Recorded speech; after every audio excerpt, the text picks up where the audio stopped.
Video को like, channel को subscribe करके बेल आइकन में ऑल को प्रेस कर दीजिए।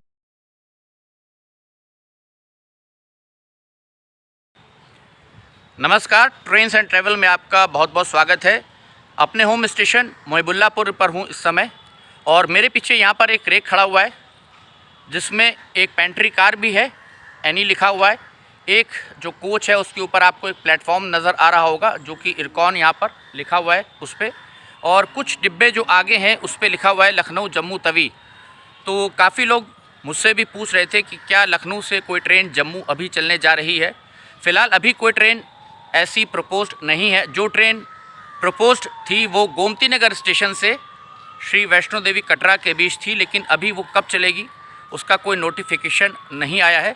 और आज के वीडियो में हम बात करेंगे अपने सीतापुर सेक्शन की, साथ ही साथ मैलानी सेक्शन की, कि आखिरकार इस सेक्शन पर ट्रेन्स कब तक बढ़ेंगी।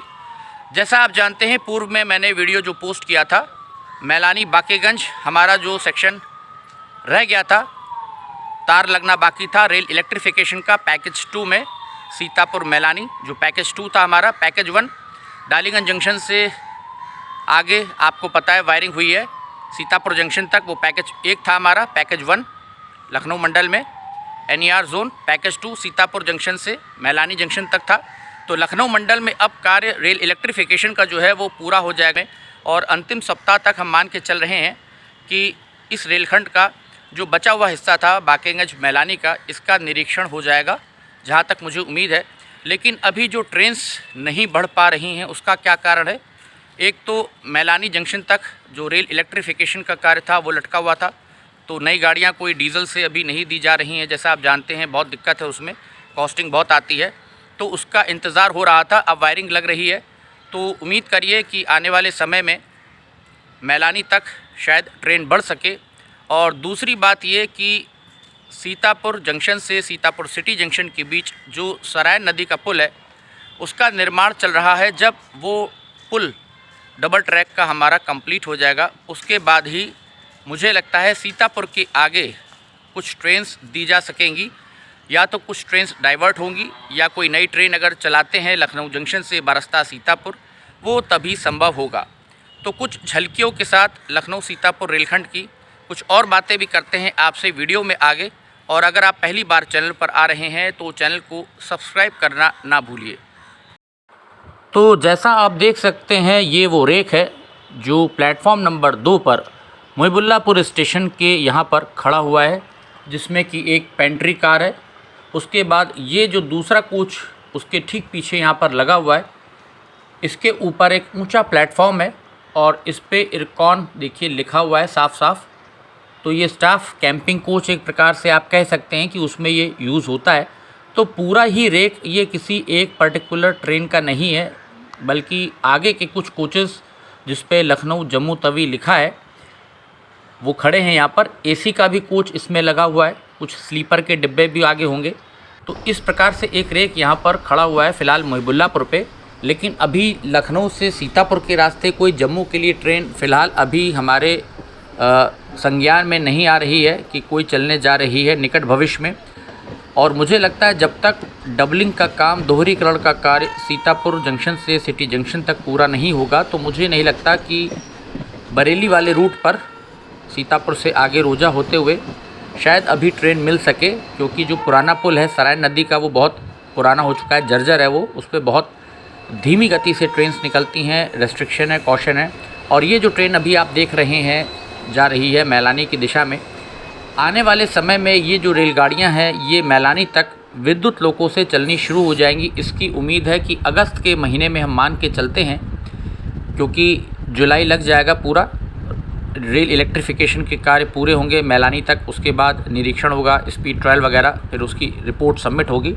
उसके बाद लोगों के अलॉटमेंट का जो है रास्ता वो खुलता है धीरे धीरे, और धीरे धीरे करके लोगों जो हैं वो मिलने लगेंगे। तो उसके बाद ही फिर मैलानी तक लखनऊ जंक्शन से जो रेलगाड़ियाँ जा रही हैं उनको विद्युत लोको मिल जाएंगे, उससे संचालन शुरू हो सकता है अगस्त के महीने में। ये मेरा एक अपना अनुमान है। और इसके साथ साथ जैसा कि मांग है जनता की मैलानी तक तो शाम को हो सकता है एक ट्रेन और बढ़ जाए लखनऊ जंक्शन से जाने के लिए, जिससे कि सीतापुर वालों को भी फ़ायदा हो जो डेली पैसेंजर्स हैं, और सुबह मैलानी से चला करे। उसका क्या टाइम टेबल होगा, क्या शेड्यूल होगा, वो तो जब नोटिफिकेशन आएगा तभी कुछ पता चलेगा कि क्या ट्रेन बढ़ रही है कि नहीं बढ़ रही है। और विस्तार की जहाँ तक बात है उस पर भी काफ़ी लोग दबाव बना रहे हैं। अब धीमे धीमे ज्ञापन दिया जा रहा है कि मैलानी जंक्शन से आगे शागड़ तक कम से कम एक ट्रेन का विस्तार दे दिया जाए।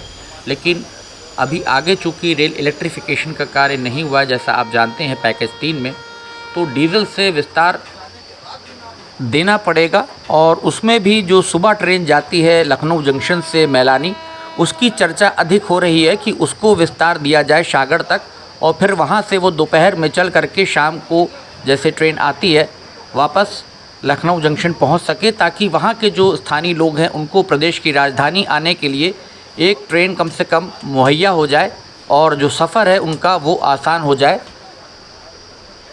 इसके साथ साथ गोमती नगर एक्सप्रेस का मोहिबुल्लापुर स्टेशन पर 2 मिनट का ठहराव दोनों दिशा से हो, इसके लिए भी ज्ञापन हमारे जो स्थानीय विधायक हैं लखनऊ उत्तर के डॉक्टर नीरज बोरा, उनको दिया जा चुका है, ताकि वो यहाँ से सांसद माननीय राजनाथ सिंह जी को पत्र लिखें और उसका ठहराव यहाँ पर कराएं। क्योंकि मोहिबुल्लापुर के आसपास लखनऊ में जो हमारे लोग हैं, कॉलोनीज़ हैं जो रहते हैं, उनको पूर्वांचल के बहुत से लोग हैं जिनको गोरखपुर जाना होता है। तो एक सैटेलाइट स्टेशन के रूप में जैसा रेलवे अब कर रही है कि जो मुख्य स्टेशंस हैं या जंक्शन है शहर के, उसके बाहर जो बॉर्डर पर स्टेशंस पड़ते हैं उनको भी अब डेवलप किया जा रहा है। जैसे कि आलम नगर डेवलप किया जा रहा है, मानक नगर डेवलप हो रहा है, ट्रांसपोर्ट नगर डेवलप हो रहा है, उतरेटिया जंक्शन हो रहा है लखनऊ में। तो उसी के तर्ज पे अब जो है मोहिबुल्लापुर स्टेशन को भी डेवलप करना चाहिए, क्योंकि ट्रांस गोमती में सबसे अधिक राजस्व देने वाला स्टेशन जो है वो मोहिबुल्लापुर स्टेशन बन सकता है। और यहाँ पर चूँकि सीतापुर लोकमान्य तिलक टर्मिनस का जो है उसका ठहराव है ऑलरेडी 2 मिनट का, तो गोमती नगर एक्सप्रेस जो कि गोरखपुर से मैलानी के बीच संचालित की जाती है, चलती है, प्रतिदिन चलती है, डेली ट्रेन है वो, सप्ताह में 3 दिन है LTT। तो इसलिए गोमती नगर एक्सप्रेस का भी अगर 2 मिनट ठहराव मोहिबुल्लापुर स्टेशन पर हो जाए तो इससे हज़ारों यात्रियों को बहुत फ़ायदा होगा। साथ ही साथ उसमें बर्थ कोटा भी देने की हम लोगों ने मांग की है, सिफारिश की है। साथ ही साथ अभी सीतापुर सेक्शन पर, हमारे डालीगंज सीतापुर सेक्शन पर इटौंजा को भी लेकर के धरना प्रदर्शन ज्ञापन वहाँ दिए जा रहे हैं, स्टेशन बनाए जाने की मांग। और साथ ही साथ झरेकापुर सीतापुर से आगे जो पड़ेगा, 2 जगह अभी स्टेशन जो है क्रॉस स्टेशन वो बनाया जाना है, प्रस्तावित है।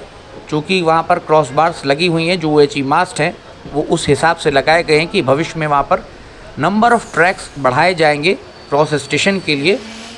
तो मुझे लगता है कि अगले वित्तीय वर्ष में, अगले बजट में उस कार्य को शायद शुरू किया जा सके, क्योंकि अभी फ़िलहाल बजट नहीं है उसका। और इटौंजा के स्थानीय लोग भी यहाँ पर अपने जो जनप्रतिनिधि हैं उनके साथ मिलकर आए हैं। रेलवे के लोगों को, ऑफिशियल्स को ज्ञापन दिया है, DRM ऑफिस में भी ज्ञापन दिया गया है, जैसा बता रहे थे लोग, वहाँ से मीडिया में भी काफ़ी आया है। तो हो सकता है कि अगले वित्तीय वर्ष में इटौंजा को स्टेशन बनाने का जो कार्य है वो फिर शुरू हो सके। उसके लिए थोड़ा हम लोगों को इंतज़ार करना पड़ेगा। साथ ही साथ एक फेरा लखनऊ सीतापुर जो हमारी एक्सप्रेस स्पेशल चल रही है उसका भी बढ़ाने की मांग की जा रही है। सीतापुर जंक्शन से सुबह 6:30 बजे लखनऊ जंक्शन के लिए वो ट्रेन चले, और उसके बाद जैसे यहाँ से चलती है सुबह 9:50 पर, और सीतापुर से फिर दोपहर में 3 बजे वापस आती है लखनऊ जंक्शन, उसी प्रकार से चले। और शाम को फिर 6, 6:30 बजे के आसपास नए नंबर से वापस सीतापुर के लिए ये ट्रेन सीतापुर शटल के रूप में चलाई जाए। ये भी एक मांग है जो हम लोगों ने दी है विधायक जी को। अब देखना होगा कि ये जो मांगे हैं इसमें से रेलवे जो है कितना पूरा कर पाती है, ये आने वाला समय बताएगा। लेकिन ये चंद छोटी छोटी जो मांगे हैं बहुत ज़रूरी मांगे हैं। इस पर रेल के जो हमारे अधिकारी हैं रेलवे के, उनको ध्यान देना चाहिए, क्योंकि इससे तमाम सारी जो जनता है उसको भी लाभ होगा, साथ ही साथ रेलवे को भी फ़ायदा होगा। टिकट की बिक्री बढ़ेगी तो राजस्व भी बढ़ेगा, और जनता को ट्रेन मिलेगी तो उसको भी फ़ायदा होगा।